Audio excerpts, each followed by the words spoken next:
Welcome, educators, parents, and scholar gamers to the Academy of Esports Episode 21, interview with Dr. Drew Schwartz. I'm your host, James O'Hagan. This is the podcast where I delve into topics surrounding esports and education. Esports are organized competitive video games, allowing schools to redefine their athletic culture, diversify opportunities for student participation, promote physical and mental health, increase collegiate scholarship pathways, and play games. We cannot forget the importance of play. The mission of the Academy of Esports is to support these ideals. The vision of the Academy of Esports is for all students to experience the fun and joy of playing competitive video games. In this episode, I interview Dr. Drew Schwartz. Dr. Schwartz is a chiropractor in Cleveland who also is the author of the blog For the Wellness. I discovered the blog via LinkedIn and was interested in some of the posts around ergonomics, movement, and believe it or not, smells and the roles they play in gaming. We in schools do not do a good enough job considering the importance of ergonomics. Furniture is usually the last thing we consider when we are setting up classrooms because it is so expensive. But it is so very important. So hopefully this interview will begin to open your mind to the topic. And now, my interview with Dr. Drew Schwartz. Welcome to the Academy of Esports podcast. I'm your host, James O'Hagan, and I'm here today with Dr. Drew Schwartz. He writes for the wellness.com blog. It's his own blog where he speaks about wellness and how it relates into esports. He's also a certified chiropractor, so he works in that field as well too. Dr. Drew or Dr. Schwartz or Drew or what Dr. Drew works, yeah. Drew, doesn't matter. Yeah. All right. So, Drew, welcome to the Academy of Esports podcast.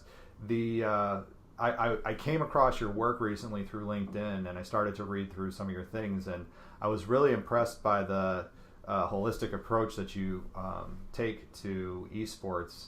I think a lot of people, again, just focus on the games, but they never focus on the wellness opportunities that are built into esports. So that's why I wanted to get you on to speak about that. It's not very often I get to talk to a chiropractor who kind of specializes, I guess, in this field in some regard. So thank you for being here. Yeah, no problem. No problem. So, Drew, when we're talking about esports and wellness, and again in your field of chiropractic care, I noticed that a lot of people are really quick to, again, focus on the games. And what they want to do is just get kids in chairs at computers playing the games. And they're thinking, oh, we can just sit here for 5 or 6 hours or anything like that. But that isn't really a good idea necessarily to just jump in and kind of recklessly start doing that, is it? If you're looking at being a professional gamer or a gamer in any long-term regard? Yeah, I mean, I think ergonomics and esports go pretty hand in hand since you're in a position for, like you said, some professionals do 8 to 12 hours of practice a day. Even if you're at work and you come home and play video games, once again, you're sitting. I don't know many people that stand up and try and play video games and stuff, but the big thing is you need to know the proper ergonomics. So basically, ergonomics are, we want to position the body in the optimal loading for the weight of the body. So you want to say, let's say if you have your head forward, that's not the way you were built. That's not the way the joints were made to hold the weight of your head. And your head is huge. Most people, you're balancing, I always tell people you're balancing an orange on a toothpick basically. So you need to know how to position yourself so you can sustain that for, the 5-6 hours that you want to play. And granted, younger kids bounce back a lot quicker than me and you, just because they're in that growing phase. Tissues are turning over. It's a reparative process. So they're able to sustain that a little more, but especially for, as you get older and you kind of stop growing, you stop that regenerative phase, you notice it a lot more, especially if you sit all day and then come home and play video games. You're going to notice it. So the big thing is getting the education down, and it's simple stuff. It's nothing, mind-blowing where, you're unearthing a magical scroll or anything like that. The big thing is you just need to know the education aspect, I think. Well, and you did bring up something, I think, and I've seen it in education as well, too, where it's become very popular in the last couple of years for classes to include standing desks. Mm-hmm. And one of the things that I learned over the last few years is that while we are not designed to sit all day, we're also not designed to stand all day either. We do need that variety of seating arrangements and things like that. And in schools, we don't really do a good job with providing furniture for our students that is going to be optimal for learning. So if I'm somebody who is starting off a program, let's just say in esports, and my budget's not huge, for example, what are some things that I can do to keep in mind that, yes, gaming is going to take a long time? How do I prepare my students and their bodies for these situations where they could be sitting for long periods where it's very highly focused times? What can we do to help get them, I guess, warmed up or prepared for the practice or for the gaming sessions? So I think the big thing is, it's kind of with anything you do in life, just doing a warm-up, doing some stretches. I posted some stuff on my blog, but really simple stuff. Chest openers. There's a movement called Brugger's exercise that works really well. Basically, everything that's tight gets stretched. Everything that's kind of strained gets contracted. It's basically just a chest opener, kind of bringing the head back, and taking the hands kind of from this position, flipping them over, and just bringing them back and doing some stretches. Because the big thing is loosening these pecs, because you're kind of there all day, right? Yeah. And so what happens is you're going to do gaming, and it's going to do the exact same thing. So getting a good warm up, and just honestly, the old adage of getting the blood flowing. Your cognitive skills are better when you are you've exercised and you've got some movement, because you're going to be sitting for a while. But I think the chair is huge, and you can see I'm kind of talk about that chair for a minute. I mean, it looks comfy, it looks cushy. What about it is that makes it so good for gaming and gaming experiences? So I switched my chair out from, I had one of those executive chairs, whatever you want to call it, with the leather, and it's plush, and the armrests don't move. There's not a lot of adjustability. I switched it out probably 5-6 months ago, and I've noticed a huge difference just in not having that back pain towards the end of the day. So I'm doing notes. I'm seeing patients, doing notes, sitting patients. So I'm up and out, but still, even that little bit of sitting, I noticed a difference when I switched. And the chair is just, it's better made. It's not as, you don't need a cushy chair. I think that's a really big, also kind of misconception, is that you want something that's going to support your weight. You want something that's not going to have a ton of give. You want a little give, obviously. You don't want to be sitting on, hardwood or something like that. But having a little cushion, quality foam, and then I think the biggest thing is adjustability. So I'm a tall guy, and so I need to have adjustability. I need to have that chair all the way up so I can get my legs underneath me. Having adjustable armrests is huge too, just to support the arms and you're not having to hold them up. But I think the simplest thing is just taking that backrest and letting it go a little past 90. So if you think about chairs like this, right? This is 90, and everyone used to think that you need to sit straight up and that's the best thing for it, and it's actually not. So it loads your disc in your back horribly. It puts more pressure on the facets or the joints that kind of move in the spine. So tilting it back, even like 110, anything past 100 is really good. It takes that load off. It lets the chair actually do what it's intended to do, support you, which is a crazy notion for some people, I think. But even that little bit helps out tremendously as far as just supporting the back. And then this has a lumbar support as well, so it just puts a nice curve in the back. And the big thing is a lot of chairs have lumbar supports, but everyone's different, right? So some people, their back is shorter, some people, their back is taller. So having that lumbar support in a static position isn't going to work well for some people that are shorter or taller than the norm. So this is adjustable, so it fits perfectly where my lumbar support should be. And you're not endorsing any product in particular, are you? No.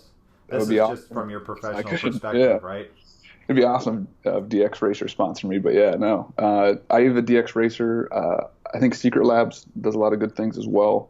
But those, I play video games at home and I sit the majority of the day, so it's an investment. But I knew it was going to be an investment because I always think about it's the same thing with your bed.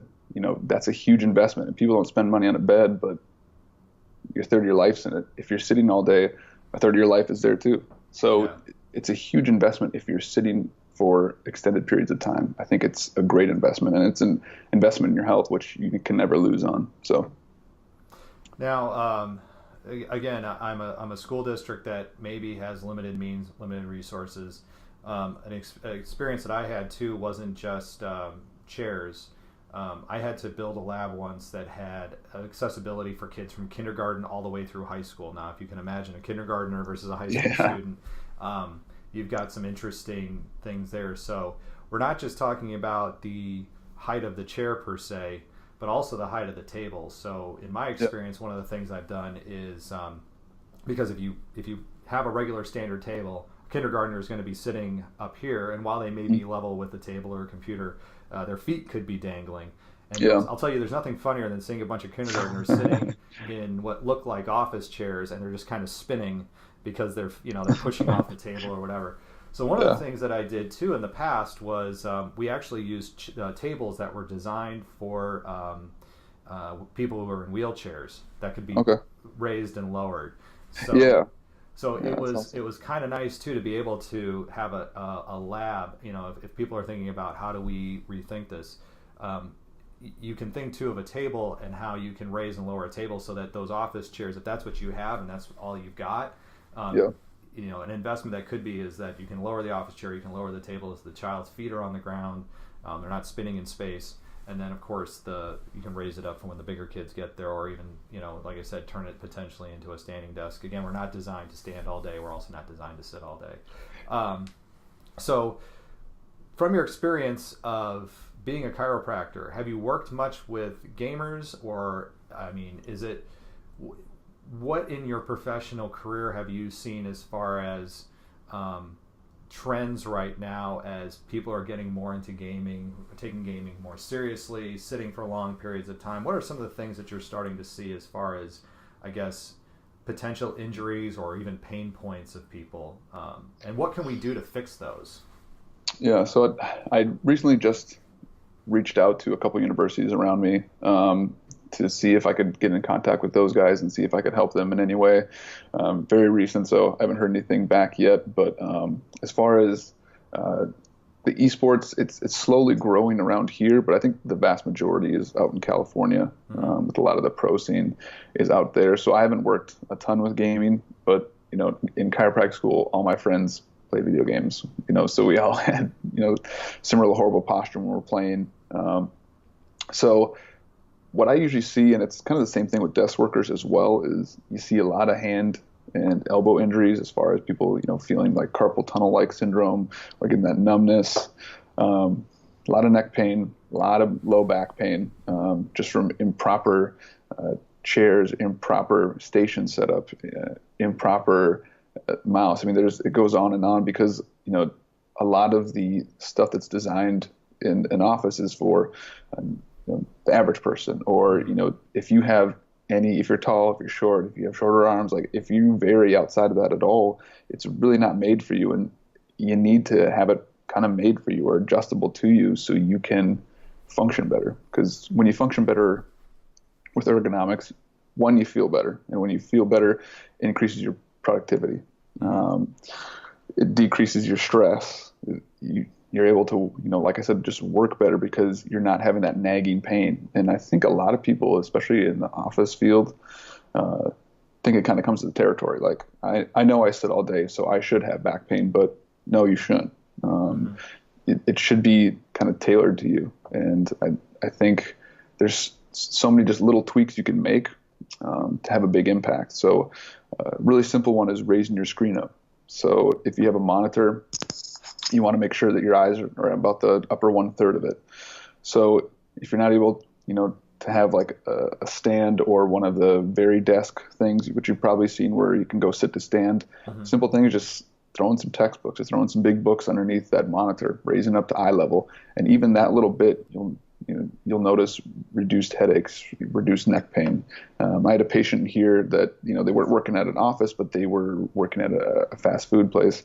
And all of a sudden, he's like, I've always had neck pain. I don't know, why it's going on, or headache. I said, well, what do you do at work? I asked him. He said, I stare down at the till all day and look at it. And I said, why don't you raise up the monitor on the till just a little bit? I said, it doesn't have to be a ton. Whatever will allow it. I don't want you balancing, crazy stuff on there. But just throw a couple phone books underneath it. Let me know how it is. Week later, he came back and he's like, I actually don't have that headache towards the end of the day. Wow. I actually don't have that neck pain. So it's little tweaks that make a huge difference. And I think people think ergonomics is going to be something overwhelming where, you come in, you change up the whole workstation and everything is bright, shiny, and new. But simple tweaks for an existing workstation can do huge things for you. Now, you said something, and I think we need to touch on this a little bit because there are some people, I think the term has been used quite a bit, and then people really don't understand because it's been overused so much. You said carpal tunnel syndrome.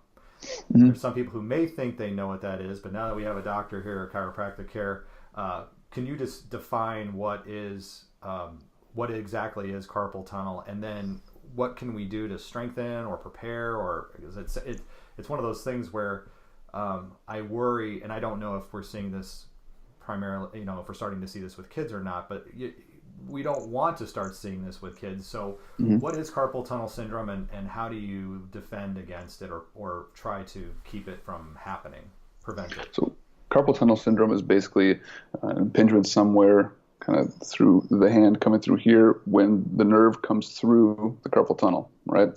So it's getting impinged somewhere, whether it be in the actual carpal tunnel, whether it is from, muscle fixations coming through here, whether it's from the carpals in the hand just not moving well. It's an impingement on that nerve. And so it runs through that tunnel.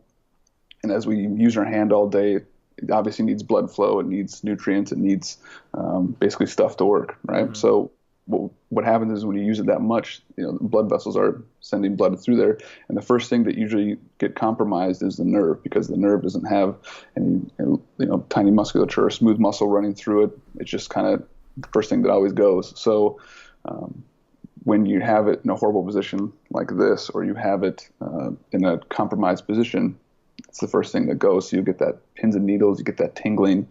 But a lot of people think that, if I have carpal tunnel, it's got to be from right here. And that's not the case. And I think the chiropractic approach as well is there's multiple things that can impinge on that for it to add up to this. So I always think of like a hose. If you clamp a hose just a little bit in a bunch of spots, it adds up to a lot at the end. Same thing here. If you are pinching in little spots, whether it be through the traps, tight muscles coming through here from your, poor screen, or poor arm position coming through here, causing an impingement as well. And then you might have just a little one here, but that's kind of the straw that breaks the camel's back, and that's when you notice it.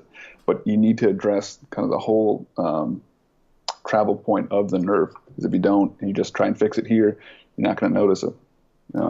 And people are going to say, well, then I'll just go to surgery. That doesn't usually pan out well at all. So, oh, really? I've seen people with the scars and the braces and everything, and it's like, I had carpal tunnel surgery, and I'm one who's very adverse about going under the knife for anything. So, what? Yeah, I'm not against surgeries whatsoever as far as that aspect, but I've had a lot of patients that have had carpal tunnel surgery that it comes right back, and the reason is they're not changing the way they work. They're not changing their habits. It's a lot of stuff you have to change to get an effect on that tissue, because if you think about it, there was a lot of stuff leading up to that to cause that.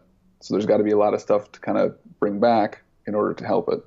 And so proper workstation, proper ergonomics, it does help. And I think the biggest thing is elbow and wrist height. So you always want to make sure they're pretty level. You don't, if not, you want your wrist down below. You don't want it up like this. So you see a lot of people kind of typing like this. Yes. Right. Yeah. Or when I was in school, we were taught to hold our hands up and type, and that's terrible. So you want to make sure that extension portion, it puts tension on that nerve. So you want to take that position out, and you want it to be level. And the way you do that is having your keyboard. I hate those little flippers in the back. I don't know what you call them. That kind of prop up at like a 45-degree angle, right. or those little ramps. You want to make sure you want that wrist you want it in that flat neutral position. Okay. So that's a huge thing.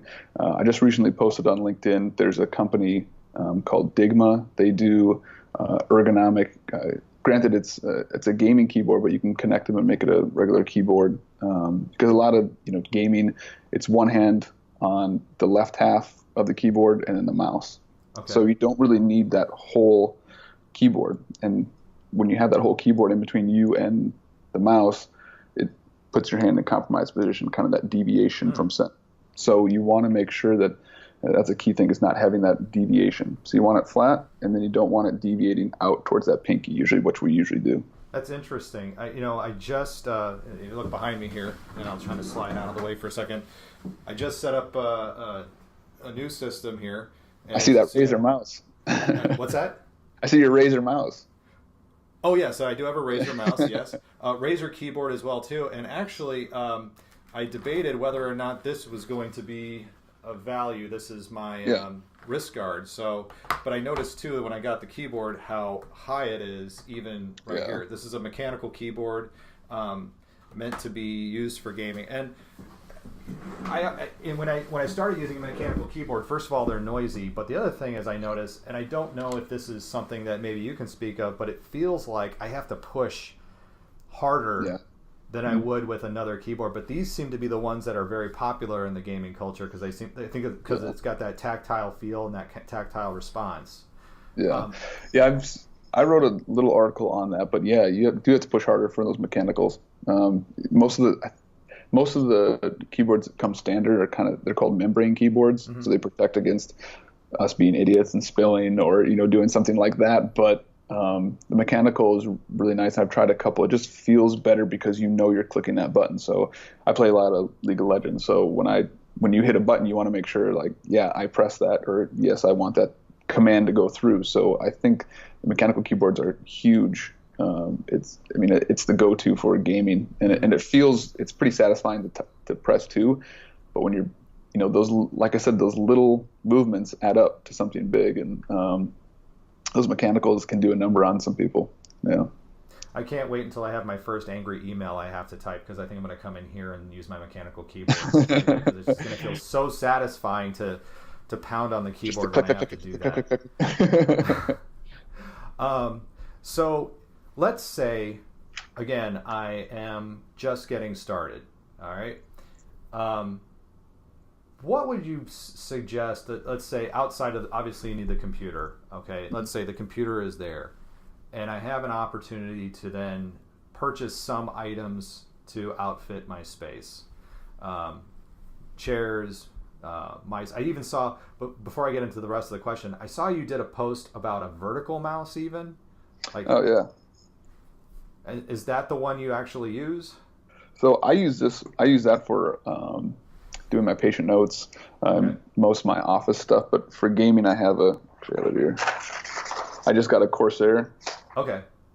Awesome Black Friday deal. But I don't know. And it's going to be hard for gamers, because especially if you are pro, you're used to your setup. You're used to having, I do this motion, I get this result in the game. So you need pretty much everything spot on. Yeah. And transitioning to that vertical mouse, it was tough for me to get used to initially, because your wrist is in a different position, and you have to get used to that kind of muscle memory of moving. But once I switched, I noticed it was a lot better. I didn't have I don't get a ton of wrist pain, hardly ever, but I noticed I didn't get any. And I felt like my forearm wasn't tired, but there is a little learning curve as far as using that mouse. But it would be tough, I think, for if you're just going to use it for gaming, or a professional gamer or an upcoming gamer. It's going to be tough to transition, I think. And granted, I bought this one. It was an Anchor. It was like $25. So there was, I put some pros and cons in there, but it didn't glide as nice as I would like. I didn't like the scroll wheel as much. I didn't like the side buttons were okay, and the clicking response was not as satisfying or as, I guess, to the point. I don't know how else to describe it, but it just felt better using that Corsair. It's not as exact and precise as you need it to be. Yeah. But when you're doing patient notes, it's pretty good. It's just not bad. Yeah, if you're getting competitive about your patient notes, then Yeah. we really need to rethink your career choices. Need to get a mechanical keyboard so I can type angry patient notes too. Now, okay, so back to the question that I had. A limited means I have my computer, and now I have a little bit of money left over to kind of outfit the space. Where do I go first? Do I go with a chair? Do I look at the mice? Do I look at the keyboard? Do I look at the lighting? Do I look at the smell? I mean, my God, you even talked about smells, and you did an interview about smells in one of your blog posts. Yeah, in an interview that you conducted, which I thought was fascinating. If you want to touch on that for a second.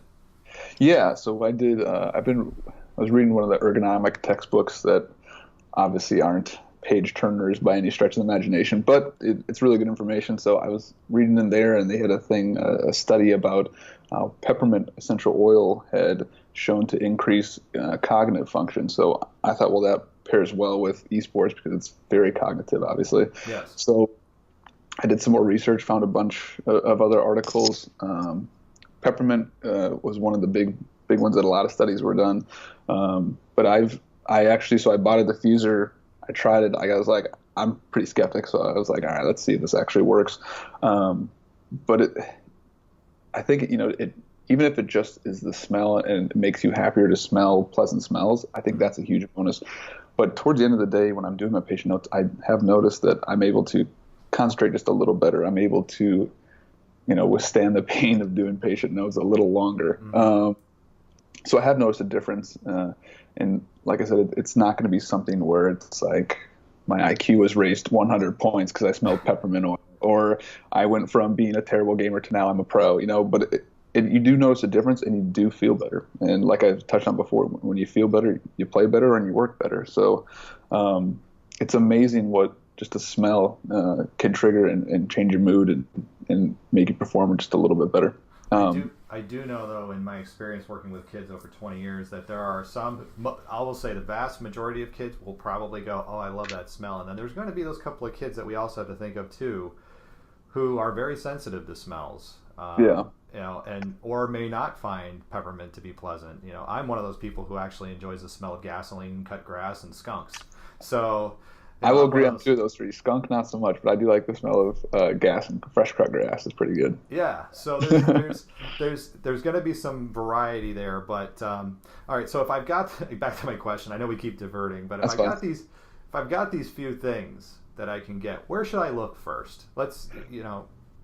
So I think chair is a great investment, and granted, I think this chair was like $250, so it's a huge investment. So if you don't want to invest that, I actually have bought some chairs for some of my workers that are decent. They were like $100 on Wayfair. It actually might have been $90. And I wanted a couple things. I wanted to make sure there was a ton of adjustability for them because everyone's made different. I wanted to make sure that the armrest, even if they didn't move up and down, you're able to move them in and out because you want to be somewhat close to that desk to have your arms supported. Mm-hmm. I wanted to make sure they had a tall back as well to actually support the entirety of the back, because if you use those half back chairs, a lot of times those postural muscles are still working overtime all day, trying to hold you up so you don't fall on your keyboard. So you want to have that adjustability. But it's like $90, a decent material, and it wasn't too bad. And I got that out in Wayfair. I did some research on Best Buy. They had some decent stuff too, especially during the Black Friday or holiday deals. So I found some decent ones for about 100, 120 that were okay. And there's some gaming chairs out there, and I was looking on there as well that, they look like a office chair with some neon colors, which I was pretty disappointed in. They were on the cheaper side. So, they didn't have adjustable armrests. They didn't have, it was that really plush, cushiony aspect that I'm not a fan of at all. So kind of like an executive chair that just got a new coat of paint. Yeah, it's like getting your chair tricked out, basically. It doesn't. The colors aren't going to do much for you to make you feel better. So, I think the chair is the big one. Another big one is getting a proper mouse. So, you don't have to spend an exorbitant amount on a really cool mouse or a really heavy mouse. The big thing is you just want to make sure it fits your hand. Mm-hmm. I have kind of a bigger hand, so I have to make sure that it actually supports my hand. So I found a couple. Steel Series has a couple mice that are 20 to $30, $35. That it's not a huge investment, but it's a solid quality mouse that will hold up. And I would go in store and try it on. Sure. And like, trying on a shirt or something like that, you want to make sure it fits you. So go in, try that mouse, and if you want to order online, but make sure you try it out and kind of move it around, because having, if you have small hands, if you have big hands, if you have any different type of that, you got to have it, make sure it kind of fits you. Well, and on that too, I just told a friend of mine about this, but even if you do order it online and you do find that it just doesn't work for you, guess what? If you've got a Kohl's near you, Amazon will let you just take things back to Kohl's. I didn't know that. Return exchange, yeah. Oh. So you can take things to Kohl's, walk in, drop them off. You don't have to mail it back. They'll take care of all that for you. That's not a sponsor. I'm just saying you can do it that way. And just I need to reiterate something to people who are educators who are talking about the chairs. Always check with your school district purchasing furniture like that. There's nothing worse than finding out that you paid a bunch of money for some chairs, and then all of a sudden the fire marshal comes in and says those aren't fire rated chairs, we have to get them out of the school. So you don't go to IKEA and find whatever IKEA furniture that you want for your classroom, because again, we don't want to create a situation where we're just putting kindling into classrooms. There's a reason why school furniture is so expensive, is because it does have to be fire rated. And so I don't know if there are gaming chairs. I don't know the fire rating on gaming chairs, and Drew, I don't expect you to know this either. But do make sure that whenever you're doing a purchase of furniture like this, especially, that you're checking with your purchasing agents in your school district, or if you're in a small school district, you might just want to run it through just make sure everybody's on board, and even ask the local fire marshal if this is going to be appropriate furniture for your classroom. So just something to think about as well too.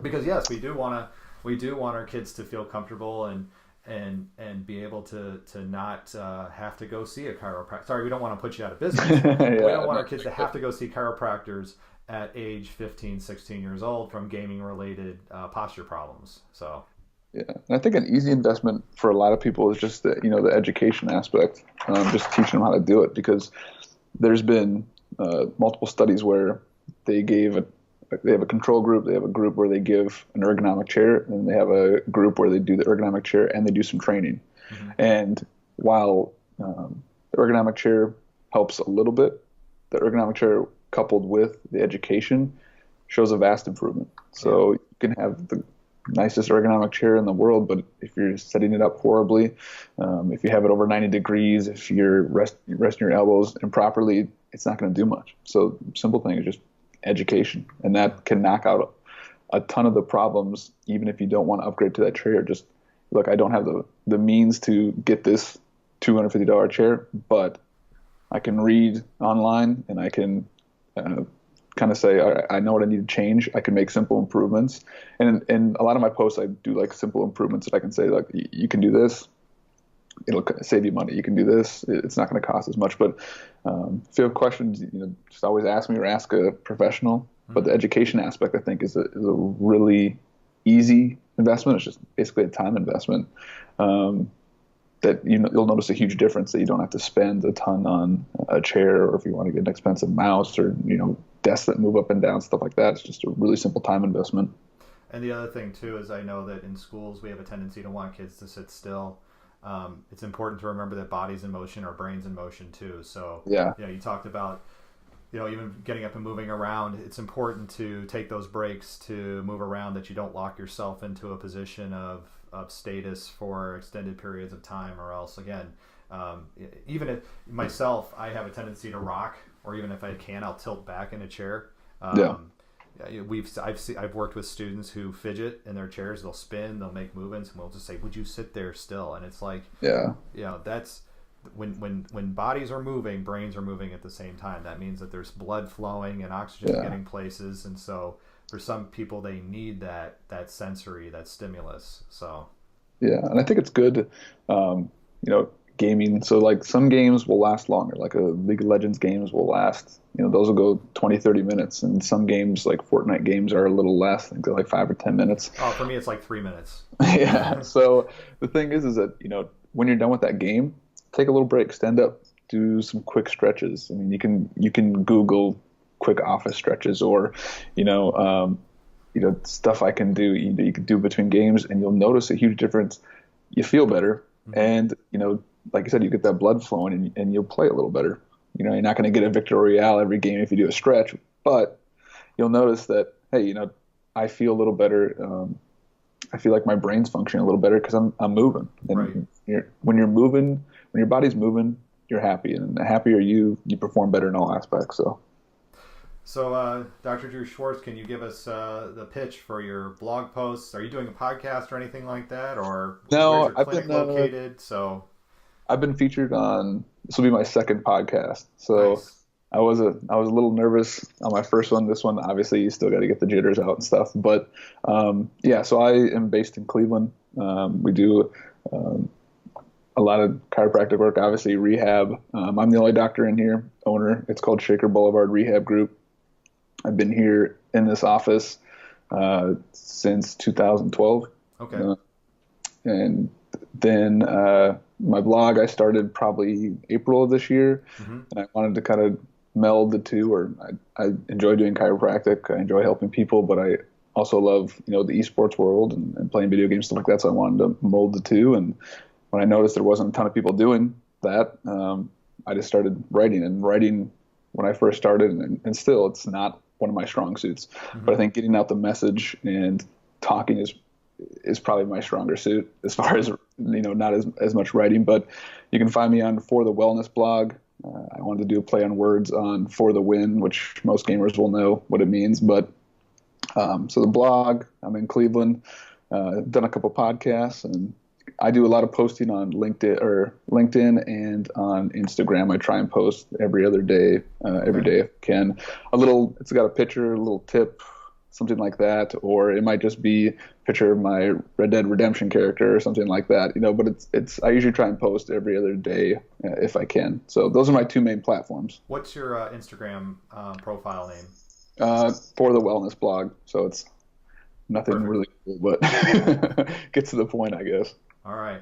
Well, Dr. Drew, thank you for being on the Academy of Esports podcast, and we will invite you back if we, as your career starts to expand. We would like to say we were the second, we weren't the first, but as your career starts to expand in the esports field, just remember us so you can come back and talk about things that you find in the future, please. Awesome. Well, thank you so much. I really appreciate it. It was really fun talking, and time actually flew by, which is always a good showing. Yeah. All right. Thanks a lot. That will do it for this week on the Academy of Esports. I've been your host, James O'Hagan. You may follow me on Twitter at Jim O'Hagan, at JIMOHAGAN, and through the Academy of Esports account at TAO Esports. It's a great way to get the latest blog posts, podcast episodes, and news coming out of esports and education. And remember, you can continue your engagement by going to www.taoesports.com. You can also connect through Facebook at www.facebook.com/TAOesports. Thanks again for listening, and I look forward to our time again next week.